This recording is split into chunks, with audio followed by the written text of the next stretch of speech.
Welcome to Catholic Mom Talks. I have a saint that, if you ever struggled with impurity, a saint that you need to ask to pray for you. Her name was Maria Goretti, and she died at age 11 years old. And if you get a chance, try to find her video on YouTube. Father Carlos Martin's video on Maria Goretti. Okay, it's a story about her life. And she was a little girl, and she had, the situation that she was in was that her father had passed away. He had been bitten by a mosquito and got malaria, I believe malaria or something.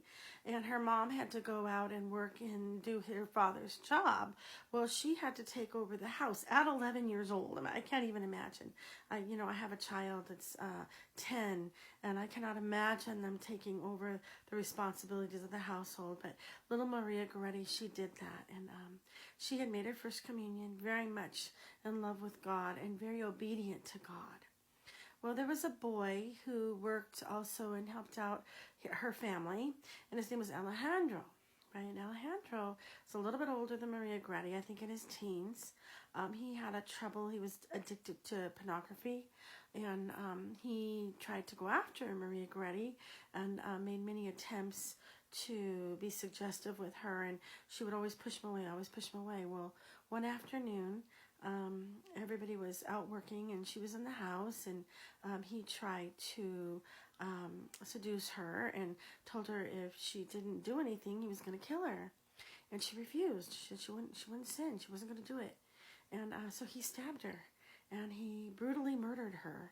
And then when he left, and she tried to get to the door to call for help, and then when he heard her, he went back and made sure he tried to finish the job on her, right? And by the time they got to her, she was so injured in those days, and I think this is quite a while ago, and I can't quote me on the date, so I won't tell you the date because I'm not sure. It's been quite a while, maybe about 100 years ago. They tried to fix her. They tried to have a surgery, right? But they couldn't use any anesthetic.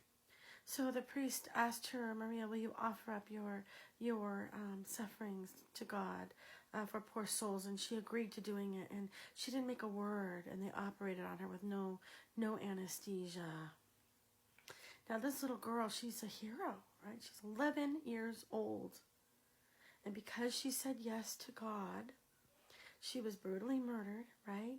And before she died, she said, I forgive Alejandro. And I think she said something to the degree that he was going to be in heaven with her too someday. Well, Alejandro got arrested. They put him in jail, and the judge didn't believe him. He said that it was self-defense. Obviously, the judge didn't believe him. She was 11 years old, right? And anyway, he was a bad guy. And he was in there for quite a while. And he had an apparition, he had a vision of Maria Goretti. She came to him one night. And she was holding, I believe, I don't know how many lilies she was holding, but she was holding the flowers in her hand. And now you have to watch the show on YouTube, okay, so you get all the details straight. But anyway, she was holding the lilies in her hand, and it represented each wound, each stab wound that he had killed her, each wound. And she had merited a lily for each one of those wounds. And she told him that he was going to, she forgave him and should be with him. He'd be with her in heaven. Well, Maria Goretti, he stayed in prison for, I don't know, maybe 30 years. And he had a conversion because of that experience with Maria Goretti. And he spent his whole life repenting of that sin. He went to confession. I think he landed up joining a third order, like for lay people. I think it might have been the Franciscans. But he spent his life repenting and serving others and God. Okay, it was a miracle, absolute miracle. But when he got out of prison, now I think this is the most, I cry every time I watch the movie, right? Of the story, because I can't imagine Maria Goretti's mother had to have been a saint, an absolute saint, because I guess according in those days that if there was no one to watch the children and Maria Goretti's mother had to work, all the children were taken away from her. So when Maria Goretti died, she not only lost Maria, she lost all of her children. Right? they were, I don't know if they were put in like foster care or whatever they had in those days, right? So, anyway, Alejandro, the day he got out of prison, he knocked on the door and went to Maria Goretti's mother's home. And Maria's mother answered, and Alejandro said, "You know who I am?" And she said, "Yes, I know who you are."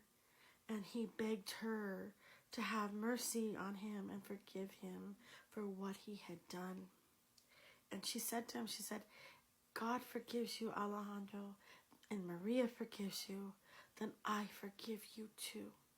And she took him in his arms. And you know, both of them, his mother and her murderer, were both at her canonization.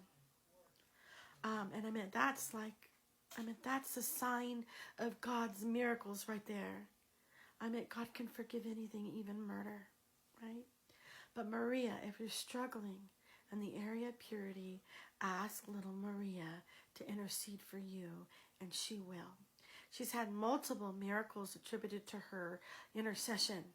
And it's really interesting because they have to do with people's legs being healed, right? I don't know why.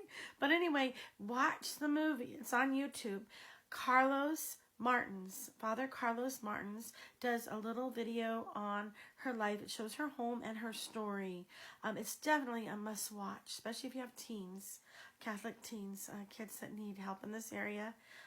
She's a great role model and intercessor. Thanks so much for listening. God bless you.